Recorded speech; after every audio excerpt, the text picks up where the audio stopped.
તો બ્રેક બાદ હવે વાત અમદાવાદની છે કે જ્યાં આરટી હેઠળ શાળાઓ તૈયાર છે, બેઠકો તૈયાર છે, પરંતુ હિન્દી શાળાઓમાં એક પણ વિદ્યાર્થીનો પ્રવેશ નથી નોંધાયો। અમદાવાદમાં આરટી હેઠળ મફત શિક્ષણની યોજના હોવા છતાં 28 હિન્દી માધ્યમની શાળાઓમાં એક પણ વિદ્યાર્થીએ પ્રવેશ નથી મેળવ્યો। મોટાભાગની આ શાળાઓ પૂર્વ અમદાવાદમાં આવેલી છે, જ્યારે કે ઘાટલોડિયા વિસ્તારમાં પણ 4 શાળાઓ વિદ્યાર્થીઓ વિના રહી ગઈ છે। શિશુ હિન્દી હાઈસ્કૂલ, માતા પાર્વતી સ્કૂલ, નવ સંસ્કાર અને માલવિયા જેવી શાળાઓમાં એક પણ પ્રવેશ નોંધાયો નથી। શિક્ષણ જગત સાથે સંકળાયેલા લોકોનું માનવું છે કે આરટી પ્રવેશ પ્રક્રિયામાં આવકના દાખલા અને આધાર કાર્ડમાં અન્ય રાજ્યનું સરનામું હોવાથી ઘણા વાલીઓ પ્રવેશથી વંચિત રહી જાય છે।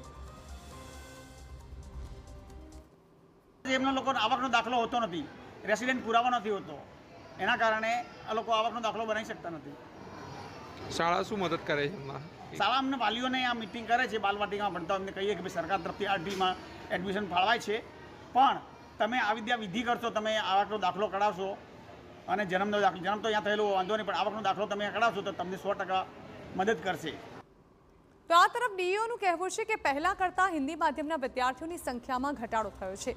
જોકે વિદ્યાર્થીઓ પ્રાદેશિક ભાષા ગુજરાતી અને વૈશ્વિક સ્તરે બોલાતી અંગ્રેજી ભાષાને કારણે ગુજરાતી અને અંગ્રેજી માધ્યમમાં પ્રવેશ મેળવી રહ્યા છે, જેના કારણે હિન્દી માધ્યમની શાળાઓમાં એડમિશન નથી થઈ રહ્યા।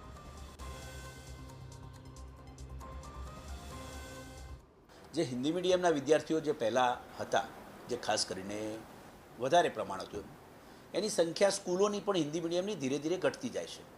એના કારણે બની શકે કે હવે ઇંગ્લિશ મીડિયમના ગ્લોબલ લેંગ્વેજ છે, ગુજરાતી માધ્યમ જે છે એ પ્રાદેશિક ભાષા છે, જેના કારણે એમાં પ્રવેશો થાય, હિન્દી મીડિયમમાં પ્રવેશનું પ્રમાણ ઘટ્યું છે।